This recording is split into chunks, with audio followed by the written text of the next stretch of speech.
Siyempre, unahin natin dito. Ito yung stairs, no? Papasok sa loob ng bahay. So, dito muna tayo. Ito yung sit out. Malaking sit out siya. Yan yung alaga ko. Juki! Juki! Ayan, Japanese dog.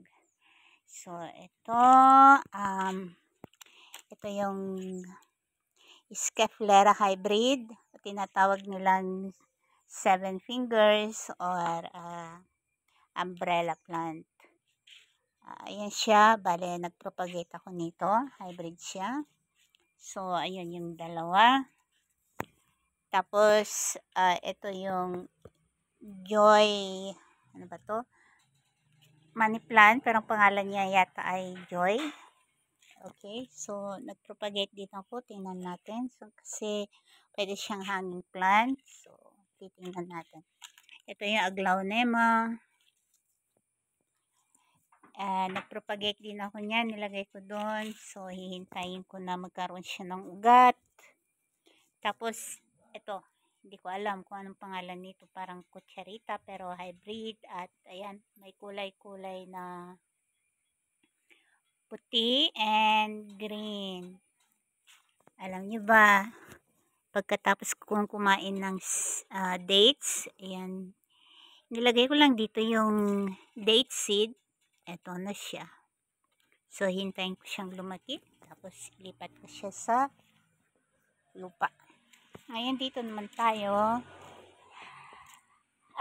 Yan yung tulasi ni Mister. So, syempre, hindi ko yan pakikialaman. Ito yung Emerald Syngonium. Meron pa ako niyan. Yan, propagate ko yan. Nakatatlong ano na ako. 3 pots. Dadagdagan ko pa. So, ito naman yung mga, alam niyo ba ito? Yung mga rosal. Ayan, pinopropagate ko dyan. Tinanim ko dito sa harapan ng bahay. Minimalist. Gusto ko lang naman yung minimalist. Malilit pa sila pero syempre, pag lumaki, i-trim ko na lang. Nag-border din ako ng spider plant. So, madali lang namang mabuhay. Hintayin ko na lang lumaki. So, tingnan nyo, hindi ko pa inaasikaso itong garden. Malaki. Maluwang siya. So, titingnan ko kung paano ko siya i-design. Pero, syempre, hindi naman gaanong karamihan ng aking mga halaman. Bale, i-regroup ko muna siya. Pero, titingnan ko lang din kasi gusto ko ay minimalist lang. Kita nyo yan. Ito yung harapan ng bahay. Harap tayo sa east. Gandang bahay yan, no? Malaki. Napuntahan ko na, neighbor. Maganda yung bahay.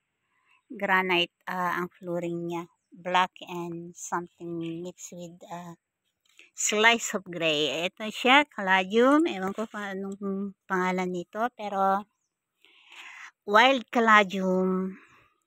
Napakarami nitong. So, ayan. Kinuha ko yan. Pararamihin ko siya. Alam niyo ba, ng aking mga alaga ay may sariling sofa. At, nakakatuwa. Chuki. Chuki, chuki, chuki. Bale, ito yung sit out. Malaki yung sit out. Pwedeng lagyan ng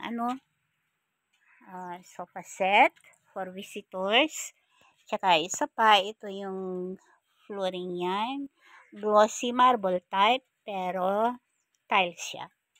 Glossy marble type tiles. Hindi siya original marble. Okay.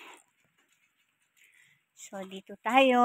Ako na mismo magde-design ng garden. Bale, titingnan ko kung anong landscape ang i-aura ko dito. Ito yung, orchids. Dendrobium. Yan siya, gusto niya ng araw. Namumulaklak siya pag may araw. So, ayaw niya ng shadow. Umuulan. Ito yung Queen of the Night. Lumalaki siya, tumataas. Mga 10 feet na siguro ito. Pero ang bulaklak niya, giant. Parang dragon fruit ang bulaklak. Mabango. Coming. Spider plant. Ate Fatma, salamat sa 2 pirasong spider plant. Kaya marami na siya. Tsaka syempre pa, yung mga iba tinanong ko doon. So, yan muna, no? Will be continued kasi umuulan. So, papasyal ko kayo sa aking unfinished garden. Ayan, ayan. May peacock kami dito. Actually, hindi sa amin. Namamasyal siya dito sa bahay. Maraming peacock dito sa aming bakuran. Yan. Female peacock. Maliit ang pakpak. Maganda yung male peacock kasi mahaba ang tails or feathers niya.